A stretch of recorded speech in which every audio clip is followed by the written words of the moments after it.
black girl nerds. Better shake your booties for black girl nerds.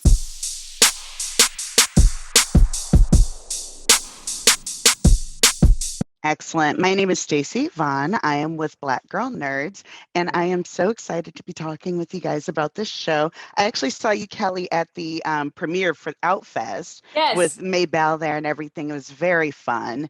And I wanted to ask you about, you have such a fun friendship with Lupe, between Jess and Lupe. Yes, Miss Roberta there.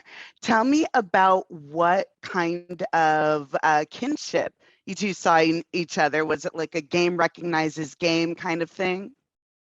Yeah, I think that's exactly it. I think you nailed it. I think Lupe and Jess both take the game and themselves very seriously, and they like to play hard, but they like to party harder. And I think probably this is the most women they've really been around, and I think the two of them are like bros. So we're like constantly leaving the Peaches house to go drinking at bars and whatnot. But I think it's game recognizing game, and I think it's they have similar like a currency where we're playing really hard, we're taking it really seriously, we're really hard on ourselves, both of us. Right. And I think we're just like bros. Yeah.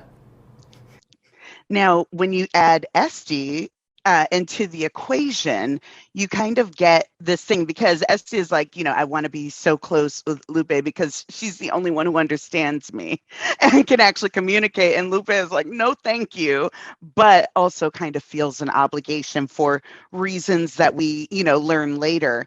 How was it kind of building the relationship between you two? Priscilla, can you talk to that a little bit?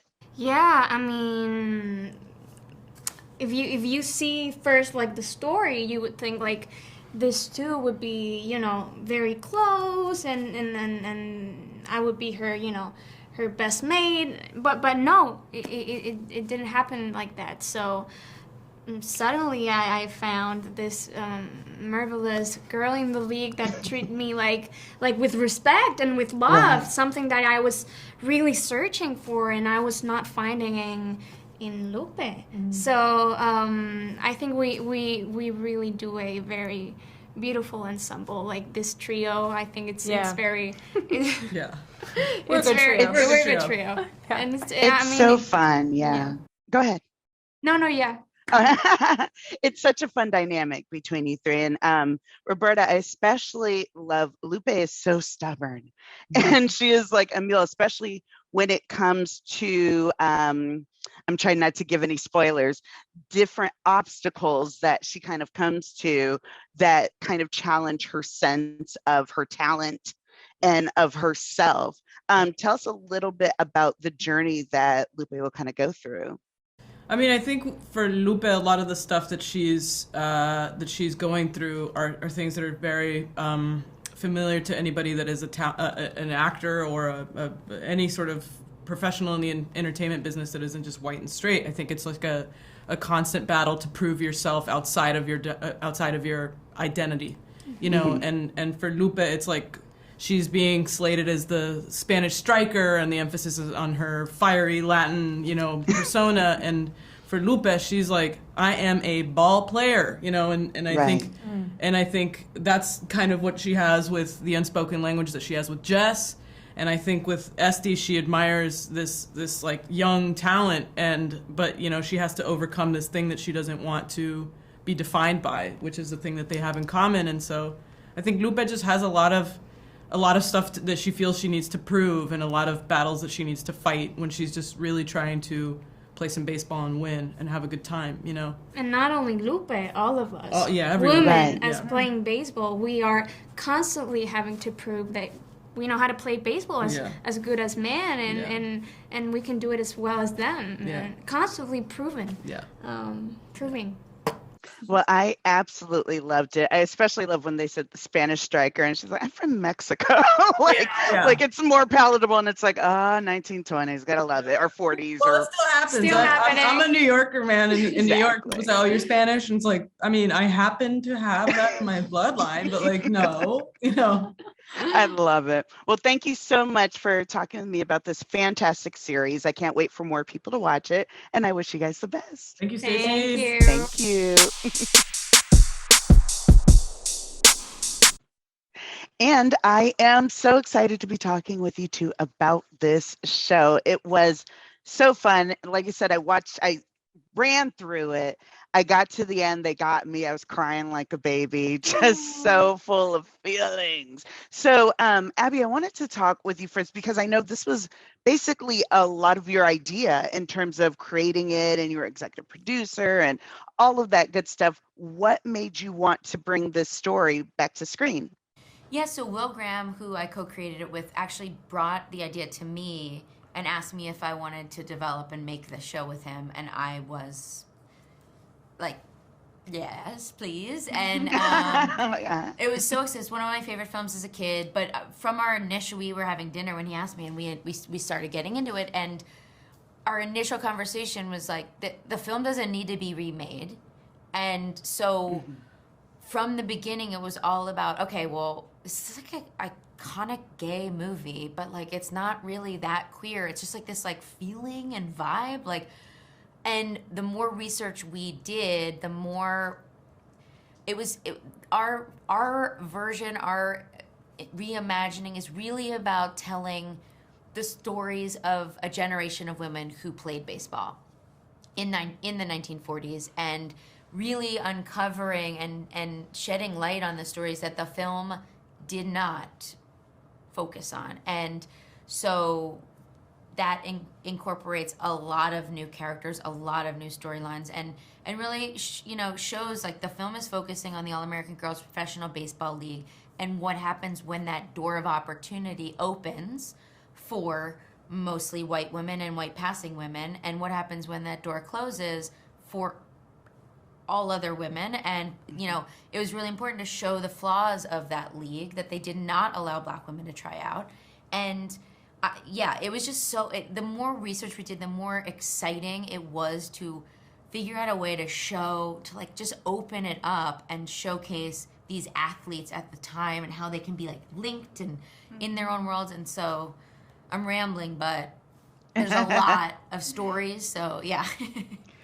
Well, and so of course we get to you, Chanté, which you had a lot of heavy lifting to do, because I know the reference, you're kind of embodying three different people, real life people within your character. And it was kind of just a little side note, an homage near the end of the original movie. And so I wanted to ask about what it was like kind of fleshing out Max to kind of embody all these different things. Yeah, I mean, it was a really beautiful experience and a really great process. Like you said, like I had the stories of these three women to pull from, but at the same time, there's not as much history and not as much research that you can find on them as you can find on every other baseball player that probably exists. So it was also a lot of just me being able to create Max and figuring out who from my family that she's inspired by as well, because I'm a Midwestern girl just like Max is. So yeah, I mean it was a really beautiful process, and I'm really grateful to Will and Abbi and Desta as well, our executive producers, for making me feel so included and making my voice feel important, just making me feel like I had a voice throughout this entire process about my character, about my storyline. And as actors, we don't get that a lot, and I got that experience here. And so yeah, that was really special. Well, I love that 30 years has passed since the original, which is crazy to me, and I absolutely refuse to believe it, even though I just said it. But it just means we're old. Yeah. Exactly. I wanted to ask you, looking at this kind of modern interpretation, if you had to describe it in one word, what would that word be?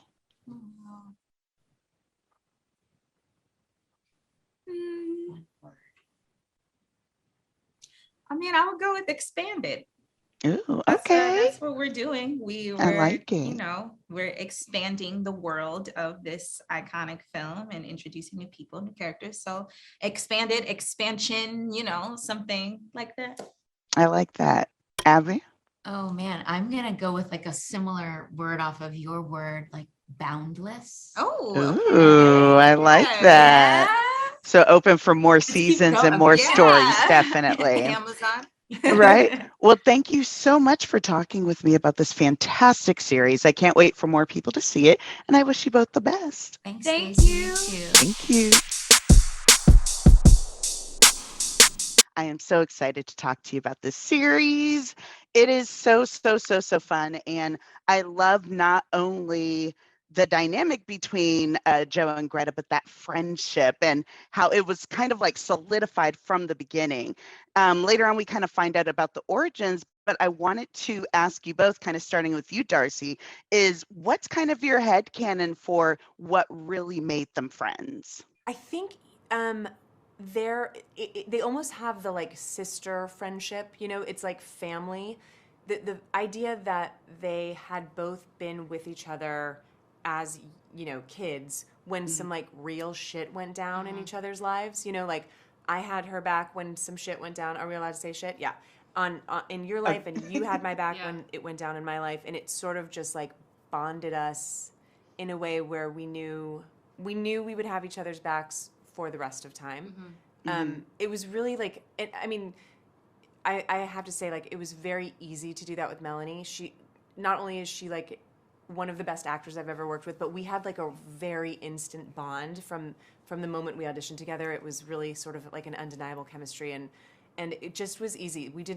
I never had like any moment of like forcing chemistry or forcing friendship. Like, would they do this? Yeah, it was just like, this knew. is what they do. They hang And on in each other. fact, I even remember like a couple times the director giving us like blocking notes, like, so Joe would be over there and Greta would be over there, and we would be like, But no, they'd we be wouldn't. standing next to each other, actually.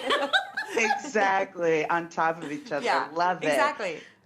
Well, Melanie, I wanted to add, so Joe, of course, is this force of nature. Yeah. And because of that kind of pre-established relationship, there are times where you think she might be a little bit jealous of what's happening with Greta. But as it goes on, you kind of see that there's this protectiveness there where it's like Greta has the tendency to kind of get in over her head a little bit. Yes. And you're maybe that lasso to kind of bring her back. So Exactly. now you're in this situation where it's not just Joe and Greta, but it is all of these people, and you're trying to do your own. What is that like for Joe, do you think, in that situation? Yeah, I mean, Greta is Joe's person, and she is insanely protective of her and of the relationship because that's like, Joe doesn't have anybody before this moment in their lives.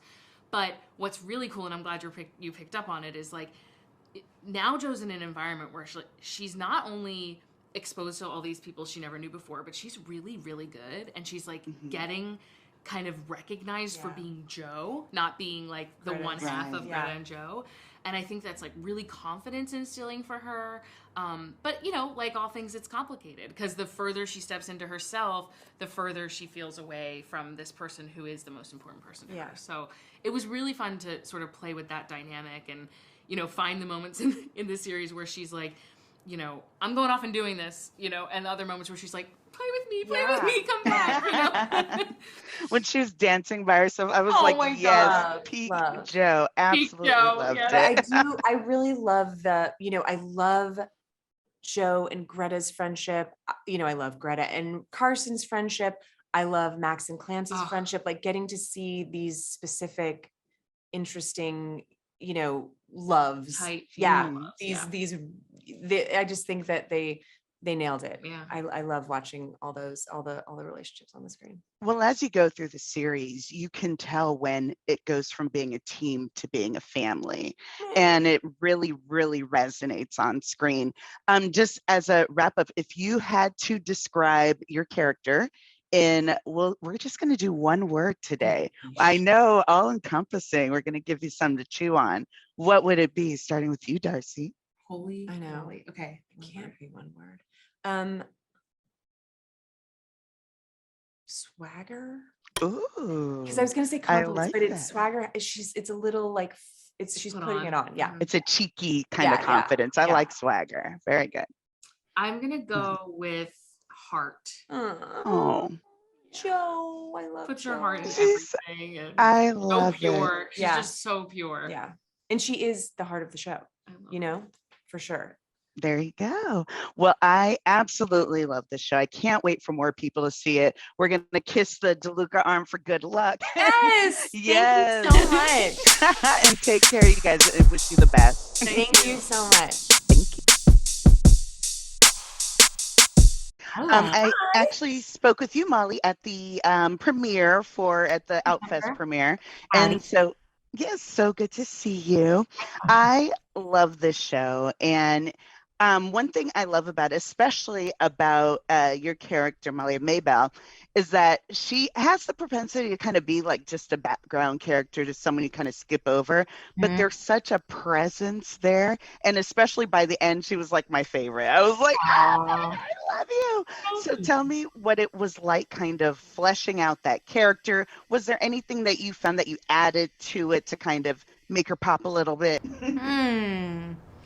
I think, Maybelle's based loosely off of Maybelle Blair, as we talked about. All sass, all hair, nails, glasses, Louisville Slugger cane.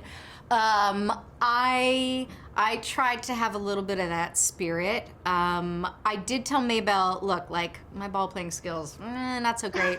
But we all, when we were learning how to play baseball, had to put our little spin on things. So I tried, as the sassy, goofy blonde, to add a little tushy in there.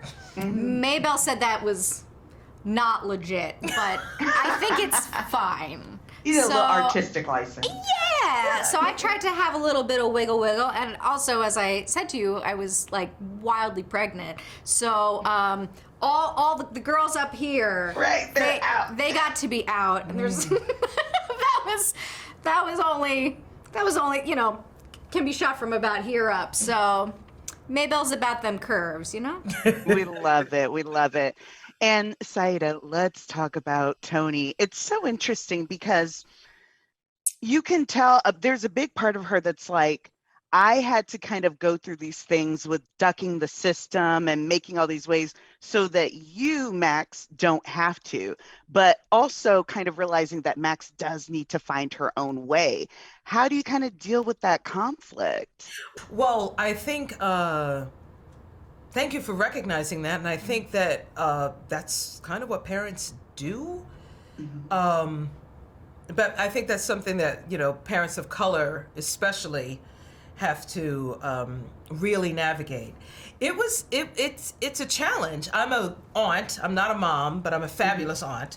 Okay. And so I was like, wow, I've played mothers before, but I never played one who really had to actively let her child go and become who she is. And I actually enjoyed it because, it's a seesaw. In a way, I love you. I've set this up. Do this. I want you to do everything that you want to do because I want to protect you. But actually, no, I'm going to steer you to everything I laid out for you. Why don't you do this? But it's like you have to think about the future generations. You have to think about how is my culture going to continue after I'm gone? How is it going to continue through my child? And that's just what I was really fascinated with playing with, and also including the heart with that. Right. Like, I love you, I want you to be yourself, do it this way please, because that way I know that you're protected. Exactly. Right. Yes. Yeah. But I have to let you go. Yeah, and that back and forth the whole time, I was just like clutching my heart, like, oh, I want you to just to see eye to eye, but the times and the relationship and da-da-da-da-da. And so, yeah, it was such a powerful performance. Plus, there was that heart and humor to it. And so we're going to do a little thing. So starting with you, Molly, if you had to describe your character in just one word, we're only doing one word today, what would it be? Sass. Oh, okay. I like. There we go. Yes. There we go. I love it. And how about you, Saidah?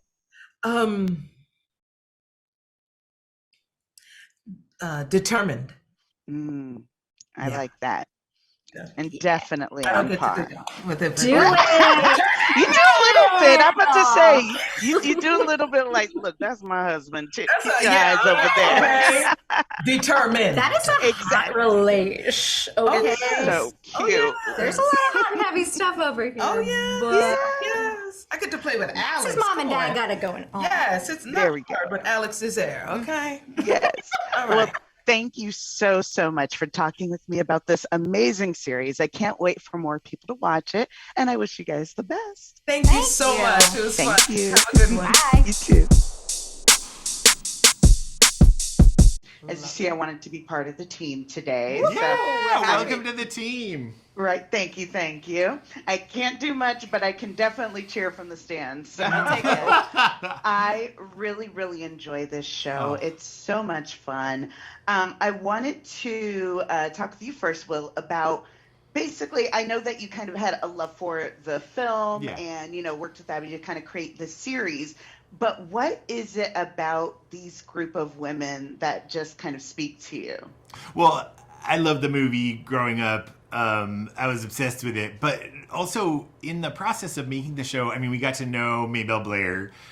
We got to speak to dozens of other of the surviving players. And we also talked to relatives and looked through. And there's a fierceness to the women of this generation who wanted to play ball. That's true on the Peaches side of the story. It's also true of women like Toni Stone, Connie Morgan, Mamie Peanut Johnson, who inspired Chanté's character, Max. And there were dozens, hundreds of other women like them who maybe didn't get quite as far as the Negro Leagues. But that fierceness and lack of fear and I'm going to bend this world into what I need it to be so I can do the thing that I want to do. I mean, that's been life-changing for me.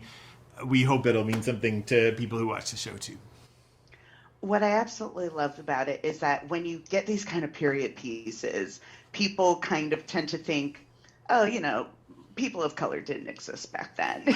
Like they were just, they weren't included. Like, whatever, they weren't there. And what I love about the show is it's like, oh yeah, they were there. And here are the challenges they had to face. And here are the successes. Here are the ways that they're just like everybody else. Just to talk to us as one of the writers, talk to us about the process of kind of opening the script to diversity. Well, we always talk about that. That's the opportunity of us sort of telling the story now, is we get to deepen the story that the movie told. And like to what you were saying, I think that's true. Like, I'm a Black woman. I feel like I always am pitching like Black stories. I mean, that was the fabric of the show that we were celebrating and in on. But I think what you say is true. I think so often with like period pieces or whatever, it's always just like, well, I don't know how we would do that. And that's like, it's like, it feels hard. And it's like, queer people, people of color, we have always existed. We have always been a part of a narrative and have always had our own narrative. And I think that was essential to the show. I mean, like you highlight, like there's the nod in the movie, which is sort of, it's supposed to be kind of an, sort of speak to that. And as sort of more time has passed, I think it has been, you were saying this earlier, but it sort of speaks to what isn't in the movie rather than what is in the movie. Right. And I think we saw that as our opportunity and our responsibility to tell all of the story and to celebrate all of the story, because there were some badass baseball players on all sides. Yeah. What especially spoke to me was the idea that Max, does try out and is rejected. We see that. And in a story where your protagonist is this team of women, you still have this thing where they still have flaws. They still have blind spots. Yep. They still have things that are kind of typical of that time, but also now. Was that kind of intentional to throw that piece of it in there? We can ask you, Will.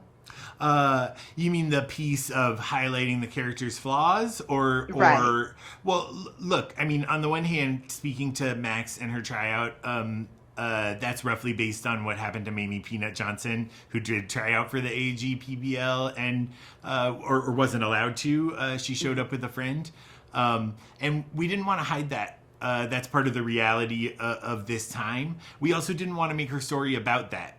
Mamie famously said later on, well, when I played pro ball, I didn't have to wear a skirt. And that was the way she kind of contextualized the league in her story. So Max's journey follows her into the factories. It follows the kind of building community of Black Rockford in the middle of a huge spike in the Great Migration and people coming up from the South into the industrial Midwest. And we're really trying to tell her story and her family's story and the whole community story. But I think speaking to the sort of characters' flaws in general, one of the beautiful things about the movie that Penny made was like, no one's perfect. Well, I guess except maybe Gina Davis, but everybody else has flaws. And they just want to play. Yeah. And that's kind of the spirit that we tried to bring into all the characters. Well, Gina Davis is perfect in everything. She So, is. I mean, She can't help what it. are you going to do? She's amazing. Yes. Well, thank you guys so much for talking with me about this amazing little series. I can't wait for more people to watch, and I wish you guys the best. Oh, we're so glad you liked it. Thanks a lot. Yes, loved it. Thanks. Have a good day. You too.